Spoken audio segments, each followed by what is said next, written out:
The only thing we have to fear is fear itself.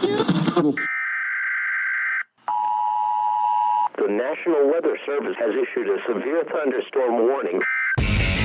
Welcome to the Common Sense Practical Prepper Podcast, where prepping doesn't have to be complicated or expensive. Coming to you from a well-defended off-grid compound high in the mountains. Coming to you from his Florida room in Richmond, Virginia. Neither off-grid nor well-defended, unless you count as chickens and cats. Here is your host, Keith. Hey all, this is Keith and welcome back to the Common Sense Practical Prepper Podcast, July 25th, 2025. I want to talk about bartering this evening, but before I get to that, just want to remind everybody about Prepper Camp in Saluda, North Carolina, 26th, 27th, and 28th of September.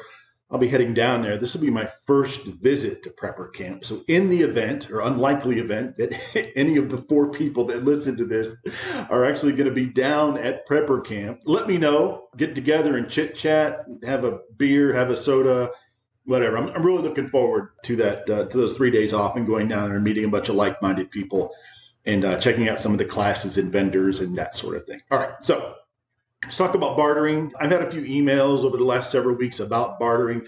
I did speak about that several months ago. I'm not sure how, I didn't get that detailed into it. So this is how I would define bartering. Bartering is an exchange of goods or services from one person for another good or services from a different person.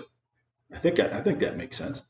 So here's an example. So you have a neighbor who's a dentist and you're a handyman or you're a roofer, and the dentist says to you, hey, if you put a new roof on my house, I will not charge you for your dental visits for the next year or 2 years, whatever it happens to be. Now, the big question and one of the big variables when it comes to bartering, what value do you place on the goods or the services that you are providing? And obviously it needs to make financial, air quotes, financial sense to both parties, or it's not going to be worth it. So here's an SHTF situation, and there are endless variables. You can go down such a rabbit hole with these, so I'll keep it simple for this discussion. And again, something is worth only as much as someone is willing to pay for it. So an SHTF situation where there's a significant disruption in the supply chain. And I know I spoke about this before, but in 4 days, if a grocery store does not receive, let's say Monday, if their truck does not come in on Monday, by Thursday, they're going to be out of most of their food. Now, this is not an SHTF situation. This is reality. If the truck does not come to Kroger on Monday, just with regular purchases, they're going to be out of most of their products. So just imagine in a major supply chain disruption that if there's some panic buying, then obviously it's going to happen a lot quicker than just the 4 days. And with that supply chain disruption, we're talking about fuel for trucks to bring the supplies or for the trucks to bring anything to the folks that need to get it in any particular store. So given that information, you're going to have people that are going to be panicking, even providing the timeline, let's say several weeks. So several weeks, we've been told in this situation that things are going to get back to normal. Okay, well, things overnight. So let's say things have changed, the supply chain is starting to pick back up. It's going to be probably several weeks again on top of the initial outage before things get back to normal. You'll have people who don't believe what the government says, hey, we're going to be back online, or the fuel's going to hit the trucks and we'll be back to filling up the stock, the shelves at Kroger in 7 weeks. There's going to be people who don't believe that wherever they get their information from, and they're going to continue to panic buy. All right, so those who aren't prepared, what do they need? What do you have to offer them? They probably don't have a lot to offer. So do you just give your stuff out? No payment or barter. Now, me personally, I am not going to do that. Call me a mean person, call me a Scrooge, but I'm a very firm believer that charity begins at home, and that it's my responsibility in this particular example, it's my responsibility first to take care of myself and then take care of my family. So back to this big question. What can the neighbors offer you for, let's say you have a dozen eggs, all right? I have chickens. So they have a dozen eggs. They need 5 gallons of gas. I've got a jerry can. Let's say I've got a jerry can full of gas, 87 octane that most vehicles will run. And they need that gas to bug out, get to a store. They've heard has food several hours away, whatever the situation happens to be. So what are they going to be able to offer you? You maybe something out of your freezer, or something that they have that you can put into your freezer. Now, mind you, in this situation, we have solar power, so we're able to power our fridge and freezer, maybe a fan, maybe a light, just depending on what kind of solar setup you have. Again, going back to the lack of fuel, most folks run or get their electricity, you go downstream, it's going to be from a coal-fired electric plant. Now, during the summer, I live about 5 miles from a coal-fired electric plant, and during the summer, there are train cars, CSX train cars, coming into this plant nearly 24/7, dropping off coal that primarily comes from West Virginia to feed the power plant to be able to produce electricity. Well, if there's I believe trains run on diesel, if there's no diesel to get the coal to the coal-fired electric plant, you're not going to get power. Now, there's some folks who do get some of their power, or at least some of their power is subsidized by hydroelectric or nuclear. And they're probably going to be in better shape than a lot of other people that rely strictly on coal-fired electric. The power that is out there, the power that is still being generated, I wouldn't be surprised if at first it'll start out as, voluntary power reduction. Please don't run your air conditioner between noon and 6 p.m. because what power is being generated needs to be rationed. Hospitals, wastewater treatment plants, that sort of thing. And again, go down a rabbit hole as far as that. But again, just to keep it simple, and then you'll have folks that'll do that, but then you'll have a lot of folks that won't. So given this situation, it would not surprise me if the local utility company or the federal government would step in and say that we're going to have rolling brownouts, rolling blackouts to make sure that what power generating ability we still have left is going to be, hospitals, fire departments, other EMS, wastewater treatment, that sort of thing. Let's talk about precious metals. And when it comes to bartering, I've spoken about this before. When it comes to bartering precious metals, you have to take several things into consideration. Let's talk about silver. I can't afford gold. When I'm able to, I am able to invest a little bit in physical silver. There's a difference between like a golden eagle, which is currency. So that is actually minted by and endorsed by the U.S. government. So that is actual currency. I could take that golden eagle, not that I ever would, and pay for something with that today if I chose to. The opposite of that is gold bullion, silver bullion. So when you think of bullion, just think of like little bars, or in silver, they're called silver rounds. The companies or the folks that mint these mint them with all sorts of you can put anything on a silver round. You can put Mickey Mouse, you can put an airplane, you can put a bird, you can put a tree. People will collect those.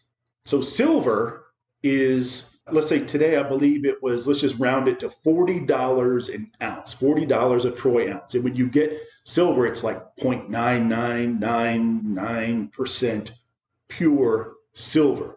Probably a little bit of contaminants. That's why they can't say it's 100% silver. So silver, at any given time, the price is called the spot price. So again, for simplicity's sake, today, silver closed at $40 a troy ounce. You can purchase online, or you can go to a coin shop or a pawn shop. Several places sell these, and get a 1 ounce round of silver that is worth $40 today. In weight, that is worth $40 today. Now, you go to the store, they need to make a profit. So normally what you'll pay is about $2 over spot, give or take.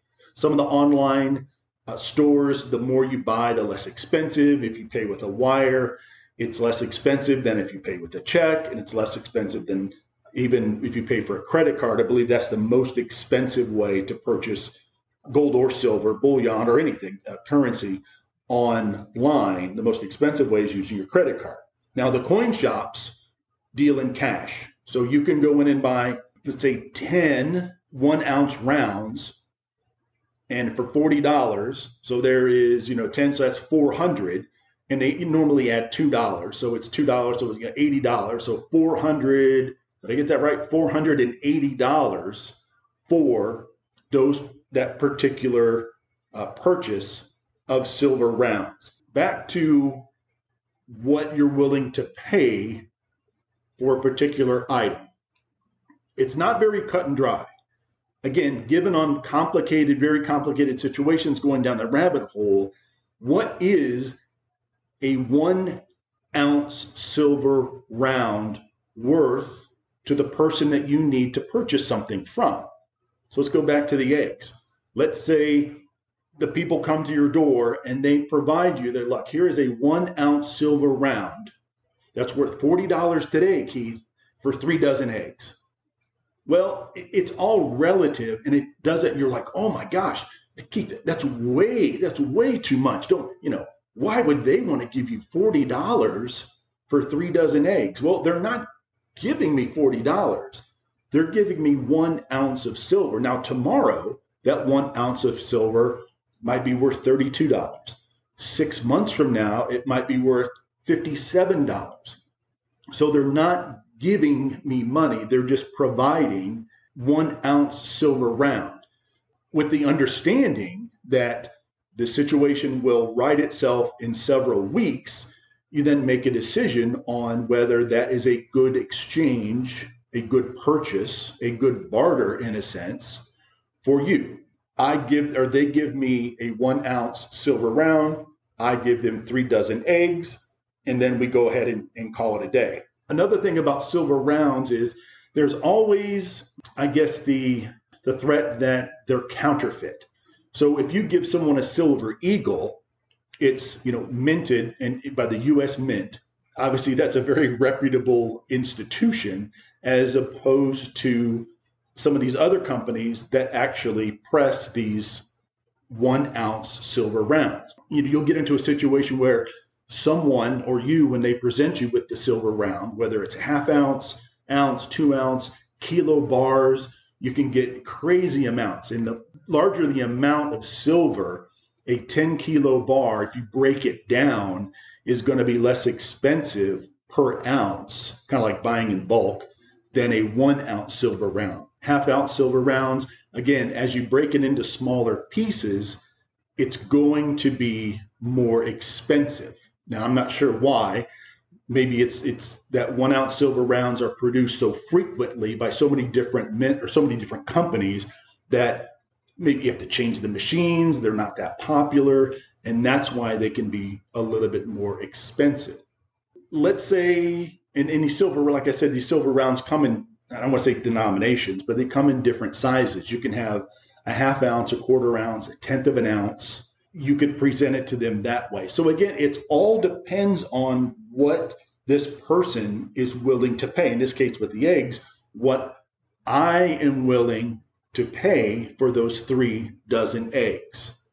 So I think I got it backwards. For the 3 dozen eggs, they give me the 1 ounce silver round, and we negotiate, and then I give them the 3 dozen eggs. Or is it 2 dozen eggs? Or is it 2 silver rounds for 1 dozen eggs? Again, it's all about what you negotiate and what you provide to that person for then what they give back to you. So You know, people talk about medication as bartering, food, water, ammunition. Those are all things that in an SHTF situation can absolutely be bartered. And it really just depends on the situation. It depends on what you have. And, you know, again, when we talk about OPSEC or operational security, what do you do? Do you go back to your pantry and come out with 3 number 10 cans of carrots, freeze-dried carrots? What is that worth? Number 10 can of ground beef, potato flakes, sugar, flour. In an extended supply chain disruption, sugar and flour, tobacco even, is going to be huge. So what are you going to accept if you're going to provide them, these folks, a number 10 can of sugar, which I think weighs about 5 or 6 pounds. It's a lot of sugar. What is that worth to them? Flour and sugar, and let's say milk powder. Okay, with that, you can make a lot of things. I freeze dry eggs. When I had several more chickens than I have now, I freeze dried eggs, both cooked, scrambled, and not cooked, raw. And I have those in like little plastic bags. I don't know. I forgot how many eggs per bag I have. So what I don't eat, so it doesn't spoil, I normally just give away to friends and coworkers. But the others I have freeze dried. So let's say I have Mylar bag that's 30 eggs. It's a big bag, let's say, and it has 30, the equivalent of 30 raw eggs. That is a lot of eggs. And you combine that with hot water, and you can go ahead and scramble those up. And believe me, I've tried it, and you cannot taste the difference. If you get the egg to water ratio correct, they taste absolutely fantastic. You cannot tell the difference. Now, what I have not tried is the dehydrated scrambled eggs. I need to try those to see how they worked out. A month or two ago, I did try freeze-dried biscuits and gravy, and let me tell you, it was good. It was not as good as if it was fresh, but when push comes to shove in an SHTF situation, if that's what you have to eat, that is exactly what you have to eat. So again, bartering is very complicated, and I'm not even getting into, like, let's just say today, no SHTF situation, everything is relatively normal. There's tax implications, apparently. So back to the dentist and the roofer, apparently, according to the IRS, you have to claim that amount. So they did the roof. What would it have cost? Well, it would have cost, I don't know, $6,000, let's say, for the sake of conversation. And then the dentist, well, $4,000 worth of work that I provided to John because he did my roof. Now, you're supposed to report that to the IRS. How that gets reported, I don't know, on form blah, blah, blah. But in all honesty, do folks really do that? No. And in an SHTF situation, really the last thing I'm worried about is, here's I need a receipt. So, here's, get the eggs and everything. Oh, let me just get you a receipt here. 3 dozen eggs for Joe, the neighbor. And they gave me 1 ounce silver round. Okay, so I'm going to go put that in my tax folder. So when the world gets back to normal, I'm going to, can you imagine going to your accountant and be like, they're like, what the heck is this? What are all these receipts? Well, back, 6-8 months ago, when the poop hit the fan, and nobody had any food and, we were kind of desperate. Well, I just, I sold some eggs for this 1 ounce silver round. So if you could just go ahead and kind of work that into my taxes, that would be great. All right, folks, thank you so much for listening. And again, I'll be at Prepper Camp. If you're there, come see me. If you're not going to be there, then you won't be able to come see me. All right, folks. And as always, please be careful out there. Take care of one another. And until next time. Thanks for listening to the Common Sense Practical Prepper Podcast. Be sure to subscribe so you don't miss an episode.